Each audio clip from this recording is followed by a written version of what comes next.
Grimm's Household Tales, translated by Margaret Hunt, read by Paul Martin. This audiobook and its underlying text is in the public domain. Number 4. The Story of the Youth Who Went Forth to Learn What Fear Was. A certain father had 2 sons, the elder of whom was smart and sensible, and could do everything, but the younger was stupid and could neither learn nor understand anything. And when people saw him, they said, "There's a fellow who will give his father some trouble."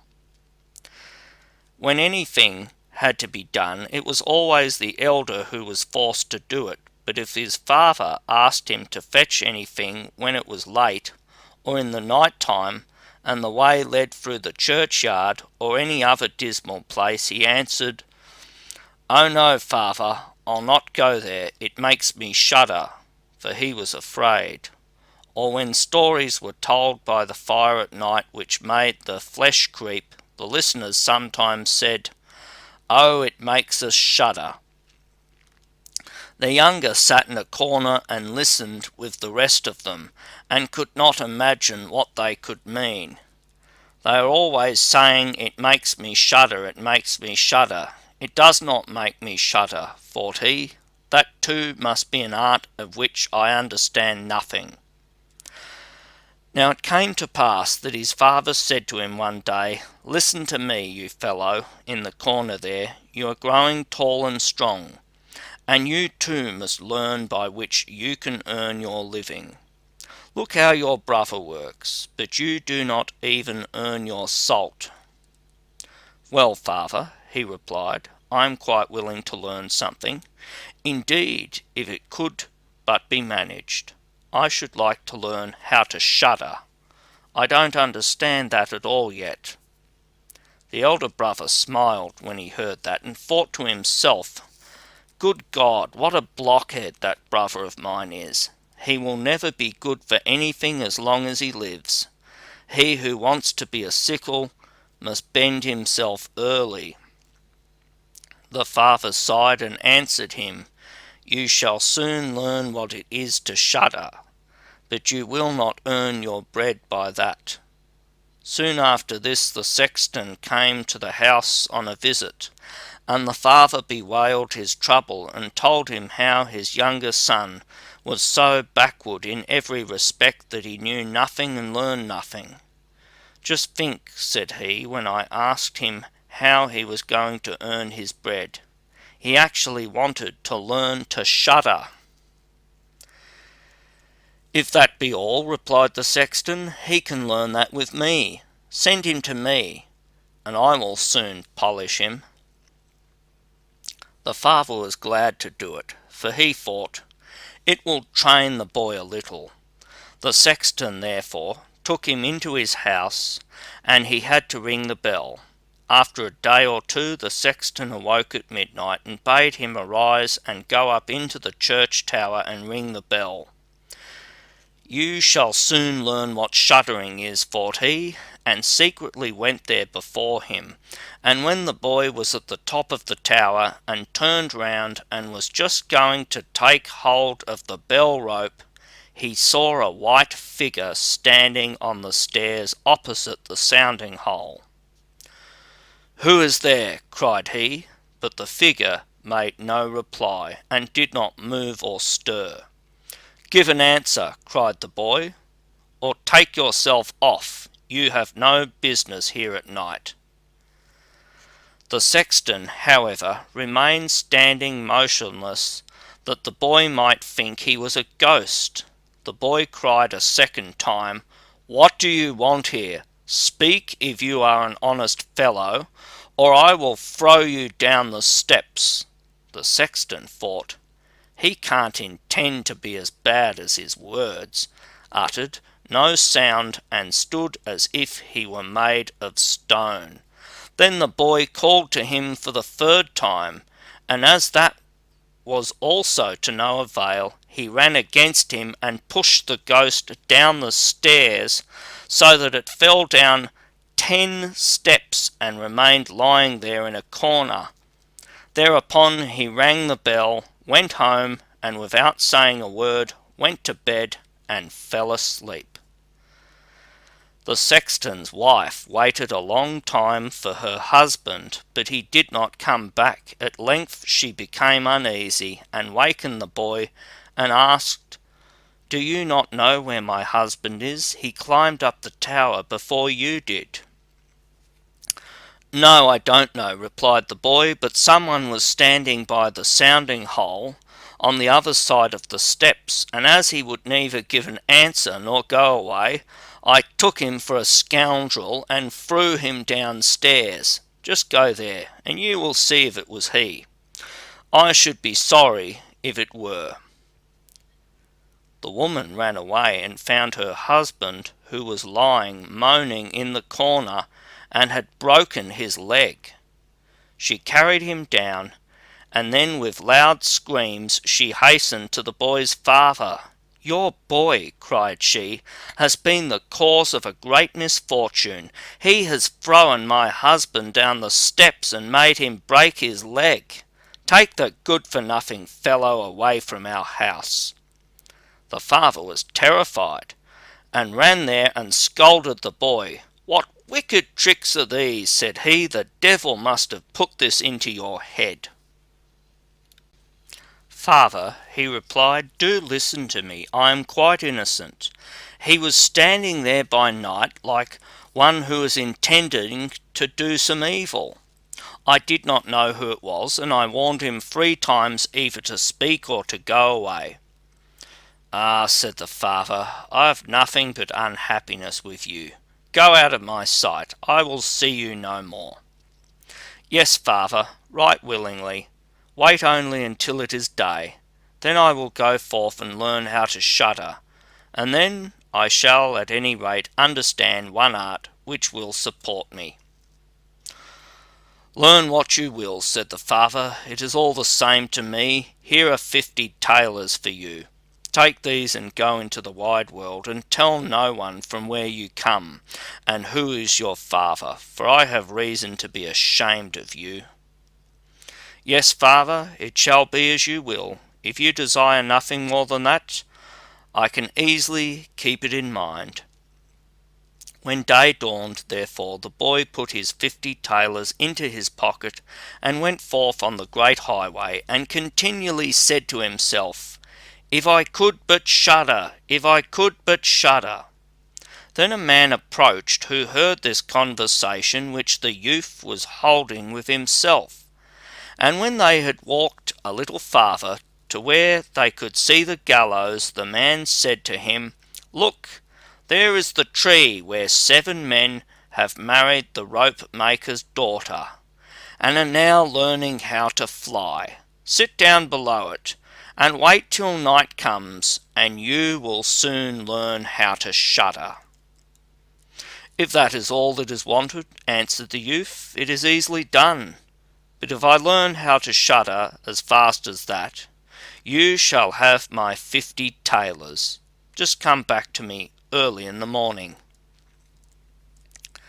Then the youth went to the gallows, sat down below it, and waited till evening came. And as he was cold, he lighted himself a fire. But at midnight the wind blew so sharply that in spite of his fire he could not get warm.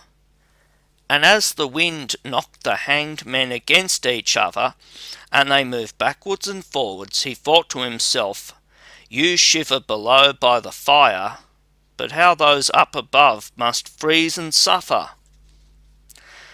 And as he felt pity for them, he raised the ladder and climbed up, unbound one of them after the other, and brought down all 7. Then he stirred the fire, blew it, and set them all round it to warm themselves. But they sat there and did not stir, and the fire caught their clothes. So he said, "Take care, or I will hang you up again." The dead men, however, did not hear, but were quite silent, and let their rags go on burning. At this he grew angry and said, "If you will not take care, I cannot help you. I will not be burnt with you." And he hung them up again, each in his turn. Then he sat down by his fire and fell asleep, and the next morning the man came to him and wanted to have the 50 tailors, and said, "Well, do you now know how to shudder?" "No," answered he. "How was I to get to know? Those fellows up there did not open their mouths, and were so stupid that they let the few old rags which they had on their bodies get burnt." Then the man saw that he would not get the 50 tailors that day, and went away, saying, "One of this kind has never come my way before." The youth likewise went his way, and once more began to mutter to himself, "Ah, if I could but shudder! Ah, if I could but shudder!" A waggoner, who was striding behind him, heard that, and asked, "Who are you?" "I don't know," answered the youth. Then the waggoner asked, "From where do you come?" "I know not." "Who is your father?" "That I may not tell you." "What is it that you are always muttering between your teeth?" "Ah," replied the youth, "I do so wish I could shudder, but no one can teach me how to do it." "Give up your foolish chatter," said the waggoner. "Come, go with me. I will see about a place for you." The youth went with the waggoner, and in the evening they arrived at an inn, where they wished to pass the night. Then at the entrance of the room the youth again said quite loudly, "If I could but shudder! If I could but shudder!" The host, who heard this, laughed and said, "If that is your desire, there ought to be a good opportunity for you here." "Ah, be silent," said the hostess. "So many inquisitive persons have already lost their lives. It would be a pity and a shame if such beautiful eyes as these should never see the daylight again." But the youth said, "However difficult it may be, I will learn it, and for this purpose I have journeyed forth." He let the host have no rest, until the latter told him that not far from there stood a haunted castle, where anyone could very easily learn what shuddering was, if he would but sleep in it for 3 nights. The king had promised that he who would venture should have his daughter as wife, and she was the most beautiful maiden the sun shone on. Great treasures likewise lay in the castle, which were guarded by evil spirits, and these treasures would then be freed, and would make a poor man rich enough. Already many men had gone into the castle, but as yet none had come out again. Then the youth went next morning to the king, and said if he were allowed, he would watch 3 nights in the haunted castle. The king looked at him, and as the youth pleased him, he said, "You may ask for 3 things to take into the castle with you, but they must be things without life." Then he answered, "Then I ask for a fire, a turning lathe, and a cutting board with the knife." The king had these things carried into the castle for him during the day. When night was drawing near, the youth went up and made himself a bright fire in one of the rooms, placed the cutting board and knife beside it, and seated himself by the turning lathe. "Ah, if I could but shudder," said he, "but I shall not learn it here either." Towards midnight he was about to poke his fire, and as he was blowing it, something cried suddenly from one corner, "Oh, meow, how cold we are!" "You simpletons," cried he, "what are you crying about? If you are cold, come and take a seat by the fire and warm yourselves." And when he had said that, 2 great black cats came with one tremendous leap, and sat down on each side of him, and looked savagely at him with their fiery eyes. After a short time, when they had warmed themselves, they said, "Comrade, shall we have a game at cards?" "Why not?" he replied. but just show me your paws." Then they stretched out their claws. "Oh," said he, "what long nails you have! Wait, I must first cut them for you." Thereupon he seized them by the throats, put them on the cutting board, and screwed their feet fast. "I have looked at your fingers," said he, "and my fancy for card playing has gone." And he struck them dead, and threw them out into the water. But when he had made away with these two, and was about to sit down again by his fire, out from every hole and corner came black cats and black dogs, with red-hot chains, and more of them came until he could no longer stir, and they yelled horribly, and got on his fire, pulled it to pieces, and tried to put it out. He watched them for a while quietly, but at last, when they were going too far, he seized his cutting knife and cried, "Away with ye, vermin!" and began to cut them down. Part of them ran away, but the others he killed and threw out into the fish pond. When he came back he fanned the embers of his fire again, and warmed himself. And as he thus sat, his eyes would keep open no longer, and he felt a desire to sleep. Then he looked round and saw a great bed in the corner. "That is the very thing for me," said he, and got into it. When he was just going to shut his eyes, however, the bed began to move of its own accord, and went over the whole of the castle. "That's right," said he, "but go faster." Then the bed rolled on, as if 6 horses were harnessed to it, up and down over thresholds and steps, but suddenly, hop, hop, it turned over upside down and lay on him like a mountain. But he threw quilts and pillows up in the air, got out and said, "Now anyone who likes may drive," and lay down by his fire and slept till it was day. In the morning the king came, and when he saw him lying there on the ground, he thought the evil spirits had killed him, and he was dead. Then said he, "After all, it is a pity. He is a handsome man." The youth heard it, got up and said, "It has not come to that yet." Then the king was astonished, but very glad, and asked how he had fared.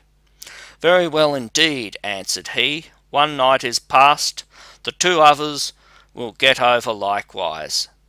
Then he went to the innkeeper, who opened his eyes very wide and said, "I never expected to see you alive again.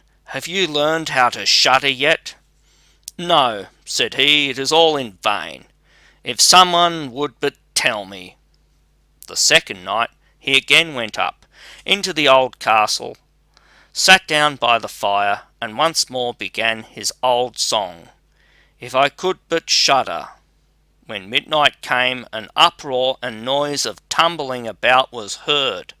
At first it was low, but it grew louder and louder. Then it was quiet for a while, and at length, with a loud scream, half a man came down the chimney and fell before him. "Hollo!" cried he, "another half belongs to this. This is too little." Then the uproar began again. There was a roaring and howling, and the other half fell down likewise. "Wait," said the youth, "I will just blow up the fire a little for you." When he had done that and looked round again, the 2 pieces were joined together, and a frightful man was sitting in his place. "That is no part of our bargain," said the youth. "The bench is mine." The man wanted to push him away. The youth, however, would not allow that, but thrust him off with all his strength, and seated himself again in his own place. Then still more men fell down, one after the other. They brought 9 dead men's legs and 2 skulls, and set them up, and played at 9 pins with them. The youth also wanted to play, and said, "Can I join you?" "Yes, if you have any money." "Money enough," replied he, "but your balls are not quite round." Then he took the skulls and put them in the lathe and turned them till they were round. "There, now they will roll better," said he. "Hurrah! Now it goes merrily." He played with them and lost some of his money, but when it struck 12 everything vanished from his sight. He lay down and quietly fell asleep. Next morning the king came to inquire after him. "How has it fared with you this time?" asked he. "I've been playing at 9 pins," he answered, "and have lost a couple of farthings." "Have you not shuddered then?" What?" said he. "I have made merry. If I did but know what it was to shudder." The third night he sat down again on his bench and said quite sadly, "If I could but shudder." When it grew late, 6 tall men came in and brought a coffin. Then said he, "Ha ha! That is certainly my little cousin who died only a few days ago." And he beckoned with his finger and cried, "Come, little cousin, come." They placed the coffin on the ground, but he went to it and took the lid off, and a dead man lay therein. He felt his face, but it was cold as ice.